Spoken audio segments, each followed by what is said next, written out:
Welcome back to the deep dive. We're here to take a whole stack of sources, pull out the really important stuff, and help you get informed fast. That's the plan.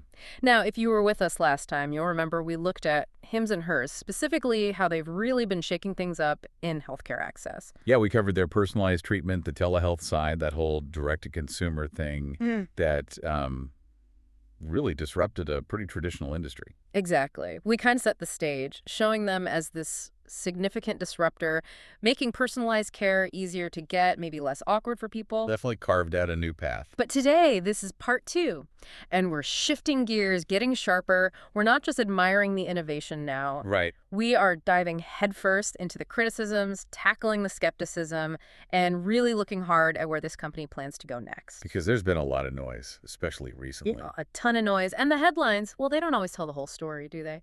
The real narrative for hims and hers feels much more, robust, compelling even. Yeah, it's complex.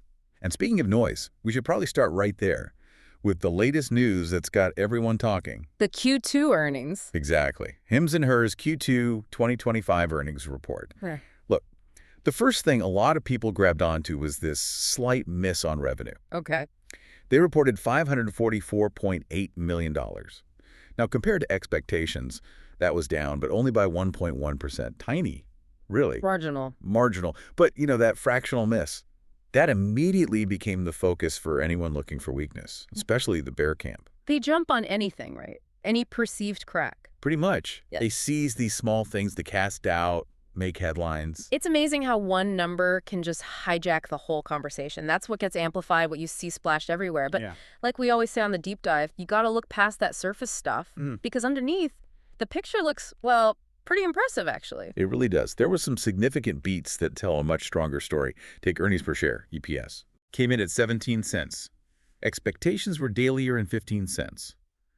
So a clear beat there. And that's a key sign of how efficiently they're running things. Means they're turning more revenue into actual profit than people thought. Precisely. And it wasn't just EPS. They doubled their adjusted EBITDA. Doubled. Wow. Yeah, doubled. And EBITDA, earnings before interest, taxes, depreciation, amortization, it gives you a clearer view of their core operating profitability. Before all the financing stuff and accounting choices cloud things. Exactly. So doubling that's not a small adjustment. It's a massive leap in managing costs and generating profit from the core business. Shows real leverage. Okay, so strong EPS beat, doubled adjusted EBITDA. Anything else? Yes, and this is crucial. Despite that tiny revenue miss, which, again, was barely a blip management, reaffirmed their full-year guidance. Okay, that is important. It's huge. It's basically the leadership team saying, loud and clear, we're confident, we're on track. This little quarterly thing doesn't change our long-term plan or belief in our strategy. It's a massive vote of confidence in their own numbers. Absolutely unequivocal. So you've got this split, right? This dichotomy is key for you, the listener, to grasp. The tiny revenue miss, that's the noise. Short-term stuff. The kind of thing that gets overblown, causes momentary panic, maybe? But the strong EPS, the doubled EBITDA, and especially that reaffirmed guidance. That's the signal. That's the real signal. Underlying strength, operational discipline, and deep confidence from the people actually running the company. Right. Smart investors, people listening to this, you learn to look past those immediate headlines. You dig into the fundamentals. And you listen really carefully to what management themselves are saying. They know where things are headed. And their message seems pretty clear. Forward-looking. Definitely. And it's important we talk about why all this noise exists. Why is hims and hers a target? Well, they've been facing direct attacks from short sellers. People betting against the company's stock. Exactly. They profit if the price goes down. And today, we're really going to dissect their main argument, the bear case. And we should name the specific antagonist here, short seller Paul Serra. Okay, Paul Serra, what's his main accusation? He's made a very serious claim that Hims' weight loss strategy is legally reckless. Legally reckless. That's strong language. It is. It's a direct hit at the legality, the ethics, the whole sustainability of a really key, fast-growing part of their business. So that sets up the big questions we need to tackle, right? The legal side, the strategy, putting Serra's claims under the microscope. Precisely. We need to unpack this thoroughly. All right, let's do it. This legally reckless thing from Serra, It seems to be the cornerstone of the whole short argument against Hims. It really is. Their main worry, or what they say their main worry is, centers on Hims using compounded GLP-1s for weight loss. Okay, maybe quickly explain compounding for anyone not familiar. Sure. So compounding is when a licensed pharmacist basically makes a custom medication for a specific patient. They might combine ingredients, change them slightly, alter the dosage. Usually because the standard FDA-approved version isn't quite right, like an allergy or dosage need. Or, relevant here, maybe there's a shortage of the branded drug. So the bear argument digs into the really complex laws and FDA rules around compounding.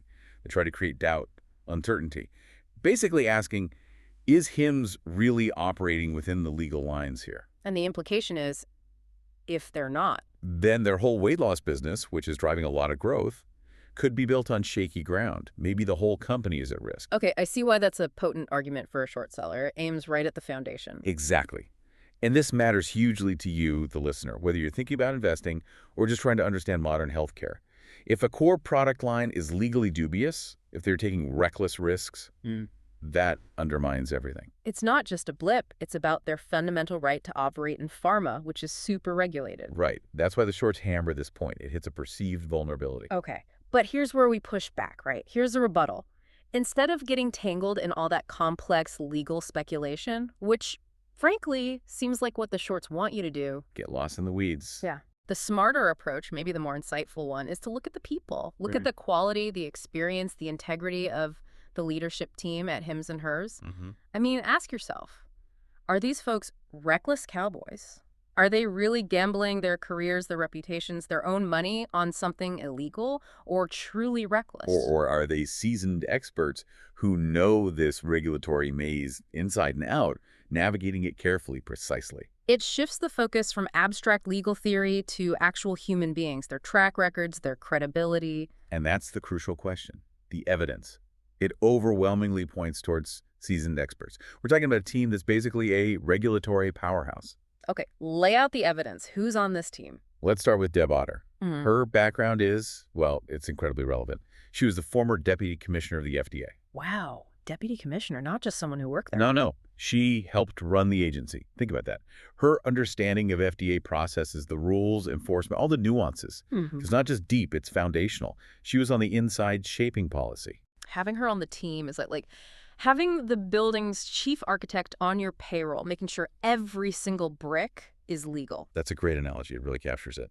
And it doesn't stop there. You've also got Janet Stevens. Okay, her background. Ex-Pfizer Quality VP. Now, in pharma, quality isn't just a nice-to-have. It's everything. It's intensely regulated. And Pfizer is, well, it's Pfizer, a giant known for super strict quality control. Exactly. So Janet Stevens brings that big pharma discipline, that operational knowledge of what it takes to make and distribute drugs with absolute rigor, especially important for compounding, where precision and compliance are critical. She brings that institutional knowledge. So FDA leadership experience, big pharma quality control experience. Impressive. Who else? And this one might be the most compelling piece for this A-team argument. Corey Schultz. Cora Schultz. I know that name. You should. He's a board member at Hims and Hers. And he's the former CEO of Novo Nordisk. Novo Nordisk, the company that makes Ozempic and Wegovy, the branded GLP-1s. The very same. Yeah. Let that sink in. The former CEO of the company making the drugs at the center of this whole debate is on the Hims and Hers board. Okay, that's more than just strategic. That suggests incredibly deep, first-hand insight into the whole GLP-1 market, the competition, and definitely the regulations around these drugs. Absolutely. Ask yourself, would the former head of Novo Nordisk, someone whose reputation is built on navigating this exact space, really attach his name and expertise to a reckless venture using compounded versions? It seems highly unlikely. It really strains belief. It does. So let's tie this together. The rhetorical question, the key insight for you, the listener, that should really build confidence in their legal footing. Would these top-tier experts, Deb Otter from the FDA, Janet Stevens from Pfizer, Cora Schultz from Novo Nordisk, with their stellar reputations, decades of high-level experience, deep regulatory understanding, would they really risk everything, careers, legacies, money on something illegal or reckless? When you look at who they are, what they've achieved, the answer seems pretty clear. It's a resounding no. These are people who cut corners on compliance. It's just not plausible. And there's one more detail, almost a kicker, that deepens this insight even more. It really sets this team apart. Okay. A specific team member at Hims & Hers actually helped write the 503A law. Wait, the actual law governing compounding pharmacies? That's the one. Section 503A of the Food, Drug, and Cosmetic Act. It lays out the rules for traditional compounding patient-specific prescriptions, limits on bulk production, all that. They're not just following the rules. They're led by people who literally define the rules for compounding in the U.S. That suggests an understanding of the legal landscape that's beyond intimate. It's foundational. It positions them not just as compliant, but maybe fundamentally aligned with the law's intent because they helped shape it. Exactly. That's a level of regulatory expertise that's incredibly rare. It speaks volumes about their approach: proactive, informed, responsible. Okay, that is genuinely incredible. Like having the rulebook's author on your team, that definitely builds confidence on the legal side. It should. All right, so if the legal foundation seems that strong, let's pivot to the next big attack line from the shorts. The financials. The guidance. Right. The argument here is that Hims & Hers' bold FY25 guidance, they're calling it a fantasy. A fantasy. Why? Because, according to the Bears, it's totally dependent on continuing to use these supposedly risky compounded drugs. So the narrative is, if that compounded business gets shut down or disrupted, then the whole financial forecast collapses. It makes the company look like a house of cards. Super speculative, incredibly fragile. And that matters to you, the listener, because it's about financial stability, right? Is this growth real and sustainable or built on something shaky? Precisely. The shorts want you to believe it's all tied to this one allegedly vulnerable thing, the compounded GLP-1s. Okay, but what's the rebuttal here? The rebuttal is direct and simple. That argument is factually incorrect. Factually incorrect. Okay. It completely misrepresents how Hims & Hers has structured its strategy. Their guidance isn't speculative, and it's definitely not dependent on just one thing. It's built on a robust, diversified, multi-pronged strategy. Multiple avenues for growth, built-in risk mitigation. Exactly. That's where the real financial strength lies. The short sellers. They just conveniently ignore all that. They focus on the one point they think looks weak, not the whole resilient picture. So let's see the evidence. What's this diversified master plan? Okay, let's start with a key statistic. This one often gets missed, but it's a game changer for understanding their financial independence from the specific issue Bears raise. Lay it on us. The company's projected $752 million in weight loss revenue for 2025. That number excludes commercial semaglutide. Excludes semaglutide, as in the ingredient in Ozempic and Wegovy, the main focus of the compounding debate. That's the one. Their big 2025 weight loss target is not based on the very product the shorts are calling risky. Wow. Okay, that immediately undermines the whole dependency argument, doesn't it? Completely. It shows their growth plan in weight loss is already de-risked from that specific controversy.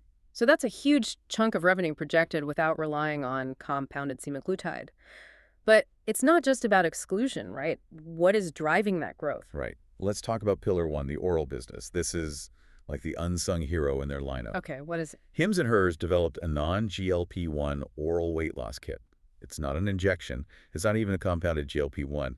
It's a unique combo of existing, well-known meds that work together for weight management. And the key things: affordability, efficacy. Both. Affordability, just $79 a month. Super accessible compared to injectable GLP-1s that cost hundreds, even thousands. $79. Okay, that opens it up to a lot more people. And efficacy. Delivers about 70% of the weight loss results you see with the injectable GLP-1s. That's a significant outcome for an oral non-GLP-1 option, a really strong value proposition. 70% of the results at a fraction of the cost. I can see the appeal. How's it doing? Phenomenally. It's their fastest product ever to reach a $100 million run rate. Fastest ever. So this isn't some niche thing. It's got real traction. Huge traction. Yeah. Shows strong product market fit, rapid adoption, all completely separate from the GLP-1 debate. It proves they can innovate and win with diverse, affordable options. Okay, so Pillar 1 is a massive, successful, affordable, non-GLP-1 oral product. That already blows a hole in the dependency argument. What's Pillar 2? Pillar 2, the liraglutide pivot. This shows real strategic foresight and a commitment to being, bulletproof on the regulatory side. Liraglutide. Right. That's another GLP-1, right? Yes, right. The different. Yes. They are launching an FDA-approved generic GLP-1, liraglutide, this year. Liraglutide is the active ingredient in Victoza, an older Novo Nordisk drug. FDA-approved, generic, those words are key here, aren't they? Absolutely crucial. By offering an FDA-approved generic, they directly address any lingering legal worries around compounding. They're adding a fully sanctioned, established pharma option. And this wasn't a reaction, like they weren't forced into this. No, this looks like a planned evolution, a strategic and legally sound transition. It shows them thinking ahead, adapting as they scale, staying firmly within regulatory lines. So for you, the listener, it means the company isn't just dodging bullets, they're actively strengthening their armor, future-proofing the business. Exactly. They're anticipating shifts, not just reacting. That speaks to maturity, stability. Okay, it's a compelling picture of resilience, much more than just noise. Let's shift then. We've debunked the immediate criticisms. Let's look ahead. The theme seems to be Bears focus on noise, Hims focuses on executing a long-term plan. That's it precisely. While others are playing checkers, fixated on the next headline, Hims and Hers seems to be playing chess, executing a clear multi-year strategy for growth and, frankly, market dominance. So let's look at that roadmap. What are the key steps of the catalysts coming up? Well, for the rest of 2025, say Q3 and Q4, they're laying down some serious foundational pieces, things designed to upgrade the whole user experience. Like what? First up, at-home lab testing, bringing diagnostics in-house. Okay, how does that change things? It enables true, data-driven personalization. They can collect real-time health data directly from users' hormone levels, metabolic markers, whatever's relevant. So treatments get tailored based on your specific current biology. Exactly. More targeted, more effective care. Plus, it gives them more end-to-end control, makes the platform stickier, more integrated. Imagine getting prescriptions fine-tuned based on your latest lab results, all done seamlessly. That sounds pretty transformative, actually. Personalized medicine delivered. Yeah. What else for late 25? They're launching into a whole new high-demand area, hormone health. Hormone health. Wait, like what specifically? Think PRT, testosterone replacement therapy for men, and also menopause treatments for women. Huge, often underserved markets. And how does this connect? Brilliantly, it leverages the new at-home lab testing. They can use those tests to diagnose and personalize hormone treatments. Ah, synergy. It's not just adding a product, it's building an integrated service on their new infrastructure. Smart. Very smart strategic planning. Yeah. Moving into adjacent lucrative areas. And then there's the glue holding it all together. The app. The AI-powered superapp. They're calling it the ecosystem glue. Okay, what does it do? It integrates everything. Data from the home labs, maybe from wearables down the line, all your personal health info. The AI-powered part suggests intelligent recommendations, personalized journeys, a really smooth user experience. Guiding you proactively, not just reacting when you log in. Right. It positions them as more than just telehealth. It's a tech-forward, holistic health platform, like a personal health concierge powered by AI. Okay, home labs, hormone health, AI super app, that's a busy end to 2025. But you mentioned a knockout punch for the GLP-1 debate in Q4. Yeah, this is where they really seem to neutralize that whole compounding argument. Two key launches in Q4. Sure. The liraglutide launch, remember the FDA-approved generic GLP-1, and critically, the price point, $299 a month. $299. That makes a recognized, approved GLP-1 way more accessible than the big brands, right? Yeah. Dramatically more accessible. Opens the door to a much wider group of people who were priced out before. Okay, so an affordable, FDA-approved generic GLP-1. What's the second part of the punch? They're not just doing the generic. They'll also offer the premium branded tirzepatide, which you probably know as Zepbound. So the newest top-tier branded option alongside the affordable generic. Exactly. It's about offering the full spectrum. And this leads to a really powerful strategic concept.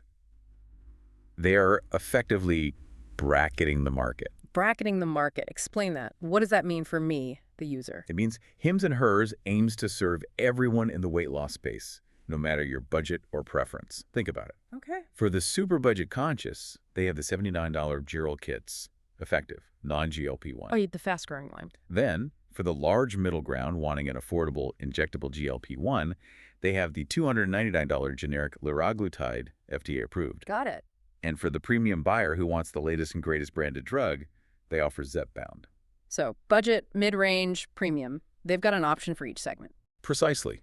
It's like a restaurant with a value menu, a solid main course selection, and high-end specials. They cover all the bases. That seems incredibly powerful. It minimizes reasons for customers to leave, churn, and maximizes who they can attract in the first place, leaves very little room for competitors. It really solidifies their position. It's a comprehensive solution. Okay, so that's the plan through 2025. What about beyond 2026 and onwards? The vision gets even bigger. We're Right. talking global ambitions and new frontiers. Global first. Where are they looking? International expansion. They're actively planning for it, specifically mentioning the UK, Europe, LATAM, and Asia. Wow. That's potentially billions of new customers seeking similar accessible healthcare. Huge potential market expansion. Obviously, each region has its own challenges, regulations, but their U.S. experience and that A-team leadership should help. It's a truly global goal. And new frontiers. What does that mean? They're looking at the next frontier, longevity and anti-aging therapies, Longevity, anti-aging. So moving beyond treating sickness. into proactive wellness, extending health spans. Think therapies to potentially slow aging, boost vitality, prevent age-related issues. That's very forward-thinking, thinking decades ahead, not just quarters. Exactly. Positioning themselves at the forefront of what could be a revolutionary shift in healthcare towards proactive health management and longevity. Okay, when you pull all that together, the regulatory dream team, the debunked financial dependency, this detailed multi-year plan with clear catalysts. The bear case just falls apart, doesn't it? It crumbles under scrutiny. It seems like the short sellers, like Saro, maybe misunderstood personalized innovation for a legal problem, and they definitely ignored the leadership quality. And ignored the diversified strategy. Right. It's not a one-trick pony relying on compounded drugs. It's a robust, adaptable platform. So the evidence we've walked through today, it should give you, the listener, real confidence in their operations, their strategy, their compliance. I think so. The real takeaway here isn't about short-term stock noise or legal FUD, fear, uncertainty, doubt. Right. The true thesis, if you believe in hims and hers, is a bet on what? It's a bet on their flawless execution of this roadmap. It's a bet on the strength of their trusted brand. And fundamentally, it's a bet on their role in shaping the future of accessible healthcare. Building a platform addressing real needs with innovative, scalable, and crucially legally sound solutions. Precisely. Now, obviously, we always encourage you, the listener, do your own homework, do your own due diligence. Absolutely. Our goal here is to give you the info, the framework, not the final answer. Right. We want you to see through the short-term noise, the headlines, and focus on the potentially massive, long-term disruptive story Hims and Hers is building. And maybe a final thought to leave you with. As healthcare keeps shifting so rapidly towards personalization, towards access, how might companies like this redefine the whole patient-provider relationship? Moving away from just treating you when you're sick. Towards becoming like a continuous partner in your health, integrated management, anticipating problems, preventing them, a lifelong wellness partner. That's a powerful shift to contemplate. Really changes how we think about staying healthy. Definitely something to chew on. Thanks for joining us on this deep dive. Always a pleasure. Until next time.